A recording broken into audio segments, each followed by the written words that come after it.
So, you want to be a modern day gladiator. Are you not entertained? No, not the kind that enjoys bare knuckle brain damage. I mean the classy kind. That's all well and good, but how do you actually pull this off? Do you just walk into the nearest Gracie gym, drop a stack of cash, and say, "Make me a champion"? Or maybe you jump into a super fight, where your normie friends finally figure out what the hell you've been doing in spandex all these years. Alright, step 1. You're going shopping for a gym that fits your needs. If you want to be the best, then you're going to want to surround yourself with others who want the same as you do. But before you go moving into a handcrafted box 700 miles away, you're going to want to check to see if you actually like the sport first. So hit up a local gym and try an open mat. Most schools welcome outsiders with open arms. Sometimes a little too open.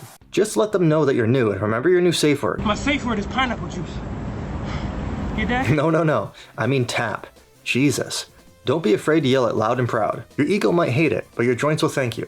Also, keep in mind it's okay to visit multiple gyms before settling. You want to find a gym that best fits you and your goals. If you don't like the people there, you're gonna have a bad time. If competition is your goal, train at a gym that's actually competing. If your teammates aren't out there on the mats, chances are you won't be either. Alright, fast forward a few months, maybe even a few years, and now you're itching to test how girthy your jiu-jitsu really is. Luckily for you, there's basically a tournament organization for every letter of the alphabet. Originally I was going to do a whole Pokemon style rap with all the names, and who knows, maybe I still will on Patreon. But the point is, there are a lot of tournaments out there now, and some of them are absolutely unhinged. For instance, there is literally a tournament called the Gracie Worlds. Yeah, it was real, and the rule set, absolutely wild. Heel hooks in the gi, A-OK. Only a purple belt? Fuck it. Sweep the leg, Johnny. Which brings us to the point. The organization you choose matters. If this is going to be your very first tournament, you're going to want a structure that gives you as many matches as possible. We're not after glory. Yet. So here's the thing. Tournament formats in Jiu-Jitsu can vary a lot. Some are beginner friendly, some are straight up brutal, and a few feel like they were designed by a sadist who lost a bet. The most common? Single elimination. One loss and you're done. Pack up your gi, grab your acai, and head home. Brutal, efficient, unforgiving. These are the formats you'll see at the biggest stages. IBJJF Worlds, EDCC, though sometimes they borrow the rule set from our next type. Enter submission only. It's where Harry Potter meets Jiu-Jitsu, but instead of catching the golden snitch to end the game, you're catching a heel hook and someone's walking out limping. No points, no advantages, and most importantly, no time limit. You don't leave the mat until somebody taps. Could take 2 minutes, could take 2 hours. Either way, one wizard gets the glory, and the other gets sent to St. Mungo's. Then we've got the more beginner-friendly format, double elimination. Lose once, you're not out. You drop into the consolation bracket. It's kind of like getting KO'd in a video game, only to respawn in the loser lounge with one more shot at redemption. Most of the time that means you're fighting for a shiny 3rd place medal, but hey, it beats going home after a single match. And then, like a rare unicorn, almost mythical but surprisingly fun, we have round robins. Everyone in the division fights everybody at some point. It's chaotic, exhausting, and by the end you'll either feel like a seasoned gladiator, or like you skipped cardio one too many times. Weirdly, a lot of people love it, because win or lose, you're guaranteed mat time. And that experience is priceless. So now that we've got some options how you'll test yourself, what does it actually take to get ready for a tournament? You could always go for the try and true. Slamming monsters, rolling hard, all day, every day, can't stop, won't stop. Yeah, that works for the little while. But it's also the express lane to burnout and injury. Sure, rolling hard every day can produce results, but not everybody's built for it. And even for the few who are, it almost never leads to a healthy body or mind. More often, it leads to shredded joints, a busted gas tank, and a long-term relationship with your physical therapist. The acai and Jesus doctor can help you sustain that lifestyle. But let's be real, at that point you're paying for success with years of your life. And we're here for a long time, not just a good time, right guys? A smarter option? Hire a personal trainer. They're one of the best tools for keeping your body healthy while still stacking the gains that you want. And if you can't, then at least plan your training intelligently. Don't just roll until your body quits. Hell, even the GOAT Marcelo Garcia is said to have won it all without one. So it's not mandatory, but it sure helps. Regardless, you've got to plan out your training regimen. And here's the truth. If you're out of shape, using rolls for cardio is about the least safe and least smart way to build your gas tank. Train smart. Don't just pile on more hours. Make the hours you do put in count. So what goes into making those better hours? When you consider your methods as your arsenal, drilling is like pulling out the nukes. Get nuked. There are a lot of techniques that have very precise timing windows to hit. If you hesitate, you're often shit out of luck. For some god knows what reason, drilling has been at times controversial. Somehow the idea that practice makes perfect got politicized in the BJJ community. Sure, some legends don't drill, but unless you're one of those once-in-a-generation freaks, why handicap yourself? For the rest of us mortals, drilling is still one of the fastest ways to sharpen your game.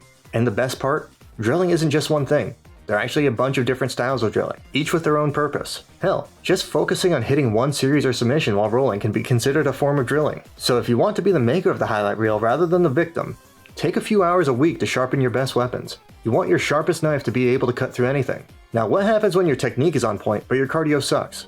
That's like driving a Ferrari with a lawnmower gas tank. You'll blast off the line, but 30 seconds later you're parked on the side of the road, wheezing, regretting your life choices. And trust me, being the 30-second champ is not a compliment. Technique without cardio is wasted potential. It's not about being able to win the first scramble. It's about having the gas tank to keep winning the next 5 scrambles after that. Because guess what? Your opponent is just as tired, but the one who can push longer usually wins. You want to be the one buzzsawing forward until your opponent cracks. And when they finally take that breath of defeat, you'll feel it. It's like the life drains right out of them. So if rolling for cardio is a one-way ticket to injuries, what exercises should we be doing? Well, what is Jiu-Jitsu as a sport? It's going from positions of low energy, like close guard, to all-out explosions like wrestling or passing. It's not steady, it's bursts of chaos followed by moments of stillness. And that's why your conditioning has to reflect the game. You don't need the cardio of a marathon runner. You need the gas tank of someone who can sprint, recover, and sprint again, over and over, until the other guy breaks. Running, especially at sprint intervals, is one of the best ways to build that kind of endurance. But here's the good news. You don't have to run. As long as your workouts copy the same pattern, explosive burst, active recovery, and explosive burst again, you can build your cardio anywhere. Think 20 seconds of burpees straight into 30 seconds of mountain climbers. Or assault bike sprints followed by a slow pedal. It's not about the specific exercise, it's about training your body to fire hard, back off, and then fire again, just like a roll. And the best part? We're not putting ourselves through the grind and impact of a hard roll to get it. You're building the same gas tank without the same wear and tear. Cardio training isn't about replacing jiu-jitsu. It's about making sure you can actually do more of it. When your body runs on fumes, that's when you get injured. And speaking of running on fumes, let's talk about sleep. If you think you can burn the candle on both ends and then go into a high-octane sport, then that high school concussion might have done more damage than you thought. Sleep is where your body actually recovers. It's where your muscles rebuild and your joints reset, and your brain finally files away all those new techniques you've been drilling. Miss out on it, and it doesn't matter how sharp your technique is, or how beastly your cardio feels. Don't let your months or even years of effort go to waste. Don't just get one good night's of sleep before a tournament. Make damn sure you get 2 or 3 nights of rest beforehand. Alright, it's nearly the fated day, the moment you've both dreaded and craved for so long. But before you step onto those mats, there's one last trick to get ready for it. Let's simulate some tournament matches. This is one area where PSF truly excelled. Comp prep wasn't just an occasional drill, it was baked into the culture. By the time you hit the actual tournament stage, you weren't walking into the unknown. You were walking into something that was already in your blood. When the ref calls kombucha, it doesn't feel foreign. It feels like just another day at the gym, only with a louder crowd and maybe worse lighting. This is why it's important to join a gym that lives and breathes competitions if you truly desire to win. Because you won't be pulling the sled by yourself. Everyone around you is pushing the team forward. You feed off their energy, their intensity, their focus. Iron sharpens iron, and in a comp-focused gym, you can't help but level up. So how do gyms like this prepare their athletes? Here are some ideas for in-gym training that mimic the real thing. Middle matches. Wants to do a middle match, jump out there. Think of this as a comp standard match right inside your gym. You get paired up, ideally with someone your own size and skill, but that's up to the coach, and you run it just like a real thing. Want to crank up the nerves? Throw in some actual tournament audio over the speakers. Referee calls, crowd noises, and maybe some random dude yelling "squeeze" for no reason. Suddenly, you're in the spotlight. And to make sure people take it seriously, add a little punishment for losing. Loser has to wear a pink belt. Nothing builds pressure like fighting for your dignity. Next up is the King of the Hill style class. It's simple, sub-only rule set, and every 3 to 5 minutes, you rotate to a new partner. If you get tapped, you're out. Gyms can get creative here. Stretch the timer for longer, or even add a loser's bracket so people fight their way back in. But no matter how you spin it, this is a pure test of skill and endurance. The pressure ramps up fast, and when you're out there, you don't get easy rounds. The so-called rest rounds get eliminated quick. When you're 30 minutes deep fighting your best friend after this grueling experience, you can bet your ass the whole gym is going crazy, just like in a tournament. And finally, we've got in-house tournaments. This is where your gym sets up real brackets and lets everyone go at it under competition rules. Same pacing, same nerves, same adrenaline dump. Only difference is, you're fighting in front of your teammates instead of a giant crowd. And maybe the prize is bragging rights and a smoothie rather than a shiny medal. Some gyms run these casually, others make them full-on events with scoreboards and refs. Either way, you'll make mistakes, you'll feel the jitters, and you'll walk away with a little more understanding of how you'll react under pressure. Because here's the truth, these are all just simulating tournaments. The same way tournaments are just simulating fights.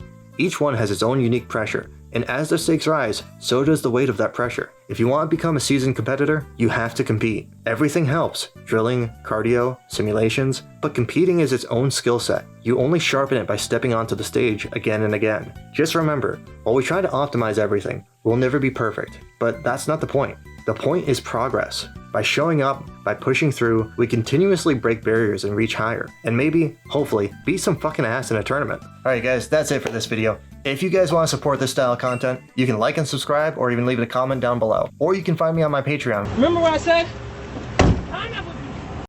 Bye, have a great time.